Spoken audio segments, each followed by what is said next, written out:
Right break news చూస్తున్నాం. సినీ కార్మికుల సమస్యలపై మంత్రి కందుల దుర్గేష్తో చర్చలు జరపలేదన్నారు సినీ నిర్మాతలు. దిల్ రాజు ఆధ్వర్యంలో 14 మంది నిర్మాతల బృందం సినిమాటోగ్రఫీ మంత్రి కందుల దుర్గేష్తో భేటీ అయింది. కార్మికుల సమస్యలపై చర్చలు జరపలేదని మర్యాదపూర్వకంగానే కలిసినట్లుగా నిర్మాతలు తెలిపారు. కార్మికుల సమస్యలపై ఛాంబర్ ఫిల్మ్ ఫెడరేషన్ మాట్లాడుతుందని స్పష్టం చేశారు. అంతకుముందు మంత్రి కందుల దుర్గేష్ కూడా ఇదే విషయాన్ని స్పష్టం చేశారు.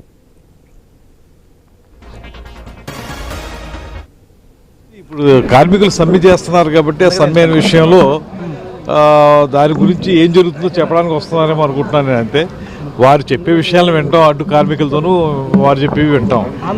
వారు ఏం చెప్తారో విని, కార్మికులు చెప్పే విషయాలు విని డిప్యూటీ సీఎం గారు ఇద్దరు దృష్టిలో పెట్టి వారితో చర్చించి ఏం చేయాలి, ఒకవేళ మన సైడ్ నుంచి ఏమన్నా ఇంటర్వెన్షన్ అవసరం అయితే మేము ఏం చేయాలనేది ముఖ్యమంత్రి గారితో ఉప ముఖ్యమంత్రి గారితో మాట్లాడారు.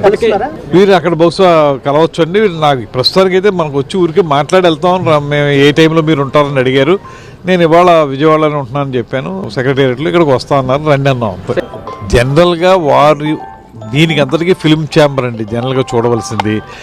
అదేవిధంగా వాళ్ళకు ఫెడరేషన్ ఉంది, కార్మికులకి నిర్మాతలకేమో ఫిల్మ్ ఛాంబర్ ఉంది. వాళ్ళు కూర్చుని నిర్ణయించుకోవాలి తప్పితే ఎక్కడన్నా ప్రభుత్వ ఇంటర్వెన్షన్ ఎప్పుడు వస్తుంది? థియేటర్లు నడపడం విషయంలోనూ, లేకపోతే ఇతరత్ర సినిమా షూటింగ్లకు అనుమతి ఇచ్చే విషయంలోనూ వీటిల్లో మా ఇంటర్వెన్షన్ ఉంటుంది తప్పితే ఇలాంటి కీలకమైన మౌలికమైనటువంటి అంశాల విషయంలో ఛాంబరు అదేవిధంగా ఫెడరేషను వాళ్ళు కూర్చుని మాట్లాడుకుని తేల్చుకోవాల్సి ఉంటుంది. అది